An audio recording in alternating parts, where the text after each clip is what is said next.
የአማራን ህዝብ ለማደራጀት፣ የአማራን ህዝብ ለመቀስቀስ፣ የአማራን ህዝብ ለማስታጠቅ የማንንም ጉራሽ አንጠይቅ አንፈልግ። ማንም ከፊታችን ሊቆም የማይችል ፋኖ የእምቢተኝነት ማህተማችን ነው።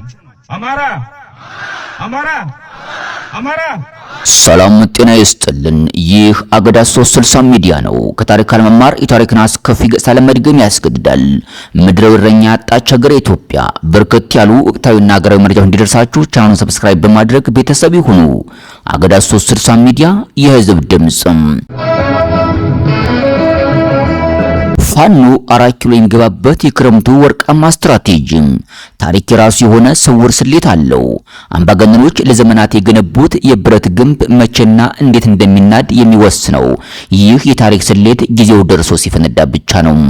ለግማሽ ክፍለ ዘመን የተንሰራፋ ስርዓት በአንድ ጀንበር የካርቶን ቤት ሆኖ ሲፈራርስ ማየት የዘመናችን አስገራሚ ክስተት ነው። በየትኛውም ህብረተሰብ ውስጥ ለውጥ የሚመጣው በከባድ መስዋዕትነትና በትግል ነው። ትግል ማለት ካለበት ነባራዊ ሁኔታ ወደ ተሻለ ምዕራፍ ለመሸጋገር የሚደረግ እልህ አስጨራሽ ጉዞ ሲሆን፣ ታጋይ ደግሞ ለዚህ ዓላማ የራሱ ምቾት ጥቅም አልፎም ህይወቱን አሳልፎ የሚሰጥ የቆራጥ ተምሳሌነት ነው። አማራ ልቡ በሐዘን የተሰበረ እንባውም እንደ ክረምት ጅረት የፈሰሰ ያ ሁሉ የሰቆቃ ዘመን ያሳለፈ ነው። ይህችን ምድር በደምና ባጥንቱ አቅንቶ ፍቅር ሰጥቶ ጥላቻን ያጨደ በገንዛ ሀገሩ ባዳ የተባለ የዘመኑ የፖለቲካ መጫወቻና የጭካኔ ሰለባ የሆነ ህዝብ ነው።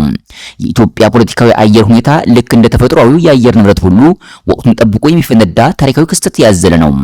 ብዙዎች የአምባገነን ስርዓትን መፈራረስ በጥቂት ቀናት መብራቃዊ ግስጋሴ ውስጥ ብቻ ቢፈልጉትም ወታደራዊ ሳይንስና የዓለም ታሪክ ግን የሚያስተምሩን ሌላ እውነት አለ። እሱም ታላላቅ ውድቀቶች ቀድመው በስትራቴጂ የታነጹና ለአካባቢ ነባራዊ ሁኔታዎች ምቹ በሆኑ ወቅታዊ ወርቃማ ጊዜያት ውስጥ ነው የሚቀነባበሩባቸው ማለት ነው። አሁን ከፊታችን የተደቀኑት የክረምት ወራት የአብይ አህመድን የትዕቢት ግንብ በሚቀጥሉ 3 ወራት ውስጥ ሙሉ በሙሉ ለማድቀቅና ስርዓቱን ወደማይቀለበስ ታሪካዊ መቃብር ለመክተት ፍጹም ምቹና ሳይንሳዊ መሰረት ያላቸው ወርቃማ ወቅቶች ናቸው። ጦርነቱ ቶሎ ያልቃል ብሎ ድሮንና የገንዘብ ብድር ሲሰጥ የነበሩ የውጭ ሀገራት ስርዓቱን ማክሸፍ እንደማይችል ሲረዱ ድጋፋቸውን ማቆማቸውና ፊታቸውን ማዞራቸው አይቀሬ ነው።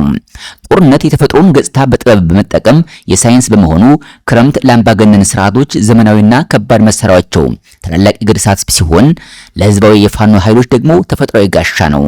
አገዛዙ ለዓመታት ሲመካበት የቆየው የሜካናይዝድ ጦር ታንኮችና ከባድ መሳሪያዎች በክረምት ጭቃና በጅረቱ በሙላት ምክንያት እንደ ልብ የመንቀሳቀስ አቅማቸውን ሙሉ በሙሉ ያጣሉ። የአየር ኃይል ድሮኖችና ጀቶችም ቢሆኑ በክረምቱ ጥቅጥቅ ያለ ደመናና ተከታታይ የዶፍ ዝናብ ምክንያት መሬት ላይ ያለው የፋኖ ስምሪት በትክክለኛ መረጃ የመከታተልና የማጥቃት ብቃታቸው በከፍተኛ ሁኔታ ይገደባል። እዚህ ላይ ነው የዓለም አቀፍ ተሞክሮ ትምህርት የሚሆንን። በ1954 የዲኤንኤድቢኤፍ ውጊያ የፈረንሳይ ዘመናዊ ጦር በከፍተኛ የቴክኖሎጂና በአየር ኃይል የበላይነት የሚመካ የነበረ ቢሆንም የቪየትናም አማጽያን ግን የዝናብንና የጭካን ተፈጥሯዊ ከለላ በመጠቀም የፈረንሳይን ጦር ሰፈር መወጥመድ ውስጥ ከተውታል። በተመሳሳይ የጀርመኑ ናዚ ጦር በሁለተኛው የዓለም ጦርነት ወቅት ኦፕሬሽን ባርባራሳን በመክፈት ወደ ሩሲያ ሲገሰግስ የሩሲያ የክረምት ወራትና የጭቃ ወቅቶች የጀርመን ታንኮችና የታጠቁ ተሽከርካሪዎች መሬት ላይ ለጥፈው አስቀርተዋቸዋል። ይህ የተፈጥሮ ማነቆ የጀርመን 6ኛ ጦር በስታሊንግራድ ውጊያ ላይ ለከፋ ውድቀት ዳርጎታል። በመሆኑም ከ1 እስከ 30 ባሉት የመጀመሪያዎቹ ቀናት ውስጥ የፋኖ ስብስብ የማጥቃት ስልቱን ወደ እግረኛ ውጊያ ማዛወር ይኖርበታል።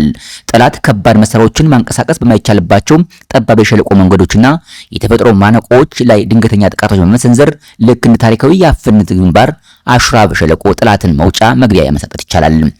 የተቆራረጡና ከባድ መሳሪያዎቻቸውን ማዘዝ የማይችሉ የጠላት ካምፖችን አንድ በአንድ በመምታት ሰፊ ወታደራዊ ምርኮ ማጋበስና የትግሉን ስነልቦና የበላይነት ወደ ጥግ ማድረስ የዚህ የመጀመሪያ ምዕራፍ ወሳኝ ቤት ስራ ነው። ዝናቡ መሬቱን ሲያቦከውና ወንዙ ሲሞላ ታጋዮቹ ያደጉበትና የሚያውቁትን መልክዓ ምድር እንደ ተፈጥሯዊ ማነቆ በመጠቀም የጠላትን እንቅስቃሴ መግታት ይችላሉ።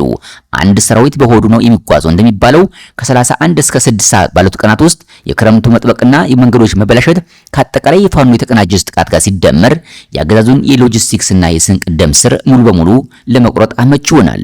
የነዳጅ የጥይትና የምግብ አቅርቦት ሲተቆራረጠበት መከላከያ ሰራዊት ምሽግ ውስጥ ተቀምጦ ከመበስና እጁን ከመስጠት ውጭ ሌላ አማራጭ አይኖረውም። ይህ ስልት በዓለም ታሪክ ውስጥ የረጅም ጊዜ የከበባና የማደከም ስልት በመባል ይታወቃል። በ1968 የኬሳ ውጊያ የአሜሪካ ጦር በከፍተኛ ቴክኖሎጂ ታገዘ ግዙፍ ጦር መሰረት ቢኖረውም የሰሜን ቬትናም ታጋዮች ግን ወደ ካምፑ የሚወስደውትን መሬት ያለውን መንገዶች ሙሉ በሙሉ በመዝጋት ስልታዊ ማነቆ ውስጥ መክተታቸው አሜሪካውያን በሄሊኮፕተር ስንቅ ለማቅረብ እንኳ እስኪሳናቸው ድረስ ክፉኛ ተዳክመዋል። ዛሬ አዲስ አበባ ላይ የተቀመጠው አገዛዝ ኢኮኖሚው ክፉኛ ይዛለ፣ የውጭ ምንዛሬ ጥቁር ገበያውን ጣሪያ የነካበትና የህዝቡ ኑሮ ውድነት መሸከም ከሚችለው በላይ የሆነበት ደረጃ ላይ ደርሷል። በዚህ በሁለተኛው ወር ምዕራፍ ወደ ዋና ከተማዋ የሚገቡበትን ዋና የንግድና የኢኮኖሚ መስመሮች መቆጣጠር ሲቻል በከተሞች ውስጥ ያለው ህዝባዊ ቁጣ ከድረት ወደ አደባባይ ይነዳል። የገንዘብ አየር ያጣል። የወታደሩን የደሞዝና ስንቅ ማቅረብ ያቃተው ስርዓት ከውስጥ የሚፈጠርበትን የፖለቲካና የሲቪል አመጽ መቋቋም አቅቷት መዋቅሯን መሰንጣጠቅ ይጀምራል። ከ6 1 እስከ 9ኛ ባሉ የመጨረሻው ቀናት ውስጥ ደግሞ ወታደራዊ ሽንፈቱና የኢኮኖሚ መታፈን የስርዓቱን የመጨረሻ መጋረጃ ይከፍታል። አምባገነኖች ጦራቸው ሲዳከም መሬት ያለው እውነት ከመቀበል ይልቅ በዙሪያቸው ባሉ አጋዛዦች ላይ ጥርጣሬ ማሳደር ይቆርባቸዋል። አብይ አህመድ አገዛዝን በፋኖ ጥቃት ሽንፈት የገጠማቸው ጀነራሎች በብቃት ማነስና በከዳተኝነት ማሳሰርና ማዋረድን ያፋጥናል። ይህ በአዛዦችና በወታደሮች መካከል የሚፈጠረው አለመተማመን ሰራዊቱን ያለ መሪና ያለ ዓላማ ያስቀረዋል። ልክ በሱሪያ ታሪክ እንደታየው አሳድን ለ54 ዓመታት ያቆዩት የሩሲያና የኢራን ድጋፎች ሲዳከሙና ታጋዮቹ በአቡ መሐመድ አሊ ጃልቢ ቆራጥ መሪነት የበረሃና የጫካ መሽጋቸውን ጥሰው ወደ መሃል አገር መቅረራቸው ጉዞ ሲያደርጉ በጥቂት ቀናት ውስጥ አሌፖ፣ አማና ሆምስ የረገፉ ደማስቆ ደጅ ላይ ደረሱ። መከላከያ መስመሩ ሙሉ በሙሉ ሲፈራረስ ወታደሮቹ መሳሪያቸውን ጥለው ሲኮበልሉ አሳድም ሸሽቶ ሞስኮ ጥገኝነት ጠየቀ። በዚሁ በሶስተኛው ወር ማጠቃለያ በመላው የፋኖ ድርጅታዊ መዋቅር ውስጥ ያለው የፖለቲካ ወታደራዊ አመራር የጠላትን ስነልቦናዊ ስብራት መጠቀም ወደ መሃል ሀገር ግስጋሴ ያደርጋል። ያገዛዙ የታመኑ የሚባሉት የመከላከያ ሰራዊት፣ የሪፐብሊካን ጋርድና የአድማ ብተና ኃይሎች ስርዓቱን ሊያከሙ ሊያከትም መሆኑን ሲረዱ ለረጅም ሹመት ታምነው አይሞቱም። ይልቁንም መሪያቸውን ይዘው ወደ ህዝቡ ጎራ ይቀላቀሉ ወይም ራሳቸውን ያድናሉ። በዘጠናኛው ቀን በታሪክ የታየው የአምባገነኖች የመጨረሻ ወጣ ፈንታ በአዲስ አበባ አደባባዮች ላይ ይደገማል። መሪውና የቅርብ ተላላኪዎቹ ጥገኝነት ወደሚሰጣቸው ሀገር ለመሸሽ ቦሌ ያለ አውሮፕላን ማረፊያ ላይ ይገፋፋሉ። የአማራ ህዝብ የህልውና ትግል አሸናፊ ሆኖ የኢትዮጵያን አዲስ ታሪክ የሚጽፈው ይህን የክረምት ወርቃማ ጊዜ በሳይንሳዊና ስልታዊ በተጠነጠላ ወታደራዊ ጥበብ ሲጠቀምበት ብቻ ነው። የሥራ ፖለቲካና የውሸት ትርክት የአለት ላይ ግንቦችን አይነዱም። መሬት ላይ ያለው የህዝብ ቁርጠኝነት፣ የፋኖ መርህ አጋርነትና የክረምቱ ተፈጥሯዊ ስጦታ ባንድነት ሲገጥሙ ግን የማይደፈር የሚመስለው የአምባገነኖች ያሸዋ ግንብ በ3 ወራት ውስጥ አመድ መሆኑ የማይቀር የታሪክ ሳይንሳዊ ህግ ነው። በታሪክ መዛግብት ውስጥ በተለይም በጥንታዊት የጦርነት ሳይንስ ታሪክ ላይ እንደምናነበው የተደራጁ መደበኛ ሰራዊቶች ቁጥራቸው እጅግ የበዛውና በግል ጀብደኝነት የሚታወቀውን የጎሳ ተዋጊዎች ስብስብ ያሸነፉበት ሚስጥር በሰራዊት ብዛት ሳይሆን በጥብቅ ዲፕሎማሲና በተቃዋሚ መዋቅር ላይ በተመሰረተ መንገድ ነበረ። ተዋጊዎቹ እጅግ ደፋር፣ ለነጻነታቸው ለመሞት የማይፈሩና በጀብደኝነት የተሞሉ ቢሆኑም የተደራጀ እዝ፣ የተጠራ ፍናቶ ካርታና ጥብቅ ወታደራዊ ዲሲፕሊን ስላልነበራቸው ጦርነቱን በሙሉ ለመሸነፍ ተገደዋል።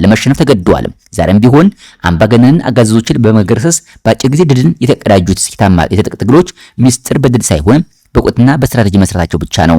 ይህም ጠንካራ ህዝባዊ ቅቡልነት፣ ጥብቅ ወታደራዊ ዲሲፕሊንና ጥምረትን፣ የጠራ ርዕዮተ ዓለማዊ ፍኖተ ካርታን፣ አስተማማኝ ፋይናንስና ስልታዊ ተለዋዋጭነትን ያካተተ ተቋማዊ አመራርን በግድ ይጠይቃል። ክረምቱ የነጻነታችን ጅማሮ፣ መስከረም ደግሞ የአዲስቱ ኢትዮጵያ የድል ማዕድ ይሆናል። ትግላችን ያሸንፋል። ከታሪክ አለመማር የታሪክን አስከፊ ገጽታ ለመድገም ያስገዳል። በርከት ያሉ አዳዲስ መረጃዎች በጊዜው እንደርሳችሁ የሰብስክራይብ ደወሉን አንዴ በመጫን ላይክ፣ ኮሜንት፣ ሼር በማድረግ ቻናሉን እንድትደግፉ እያስታወስን በሌላ መረጃ ተመልሰን እስከምንገናኝ በያለንበት ያለን ዳርቻ ቸር እንቆይ። ሰናይ ጊዜን ተመኘን። አገዳ 360 ሚዲያ የህዝብ ድምጽ